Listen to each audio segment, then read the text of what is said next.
Hey everyone, happy Friday. I'm Bruce Cole, publisher of Edible San Francisco, and welcome to episode number 3 of 5 Minute Friday. This week, we're drinking sparkling wine. We're talking how to butter your corn on your cob, seriously. And we're talking sharp knives. But first, we're going to do this.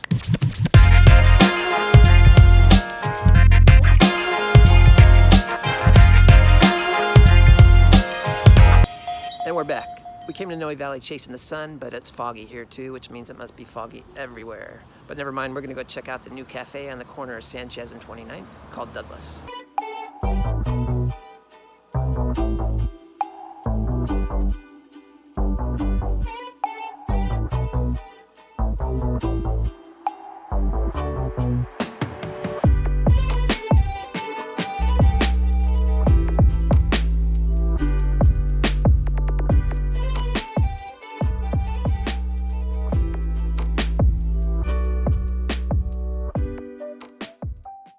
A lot of the wine we drink we find from following people on Instagram. We follow Carboniste and we ordered 3 bottles of their Pinot Noir Rosé sparkling wine, and it just got delivered. Let's open it.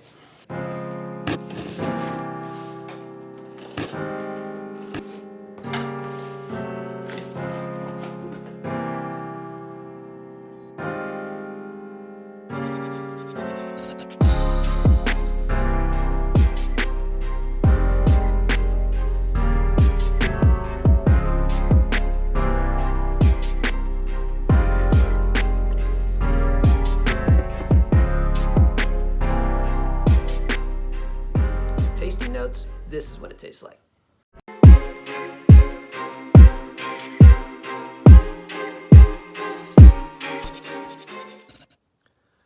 In other words, that was tasty. Cheers. Oh wait, best enjoyed in a proper wine glass, not a flute. Cheers.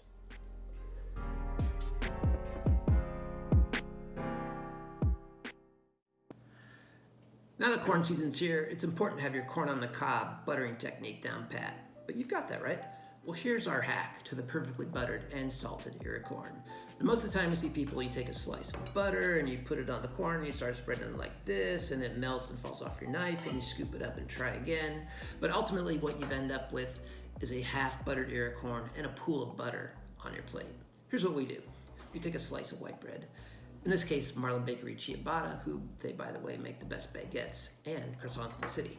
We take a nice big chunk of butter like this, spread it on the bread, put it on our plate, and put our corn on top. And then we start spinning like this, back and forth. A little bit of salt.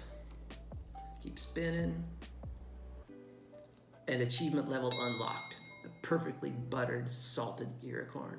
In the 1-2 punch, the bonus, we've got a piece of bread soaked with butter, salt, and corn essence. How can you go wrong? Bon appetit. It's not weird, is it? It's not weird if it works. In our latest issue, we've got a short excerpt from the new book Sharp by Josh Donald with Molly Gore, photos by Molly Descoudreaux. Josh owns Burnell Cutlery on Guerrero at 18th, and his book's an exhaustive look at the history of culinary knives in Japan and Europe. I gotta quit shaking books when I do this, let me set that down. But the nice thing I like about Josh's book, especially when it comes to Japanese knives, is he talks about the specific cutting techniques and purposes related to each shape of knife. For example, here's a 180 centimeter Santoku that I got at Burnell a couple of years ago. Perfectly balanced, super thin edge, razor sharp, and I can squeeze it like this, but it's not gonna cut me until I pull down on the handle, in which case it's gonna slice right through my fingers. And that's because Santoku knives are designed for slicing, specifically like a forward, back, down slicing motion like this, nice and smooth. They're not designed for chopping, and they're certainly not designed for sawing. That's what a bread knife's for. That's why it's got that serrated edge like a saw, and that's how you cut through a loaf of bread, by sawing back and forth. And as Josh notes in his book, you wouldn't want to use a knife with a dull, ragged edge, or even a bread knife, if it's the sharpest knife in your kitchen, to cut through a piece of tuna, because those dull, ragged edges will rupture the cell walls, releasing enzymes, which are going to oxidize the flesh and change the flavor of the fish. And that's just one of the takeaways from Josh's book, is that cutting is cooking, not just something that comes before it. So if you've got dull knives at home, getting sharp is a good place to start. Our Anthony Bourdain issue arrives next week. Look for it around town. You can find it at the Ferry Building, Rainbow Grocery, Gus's Markets, Buy-Right Market, Omnivore Books. There's a full list of locations on our website.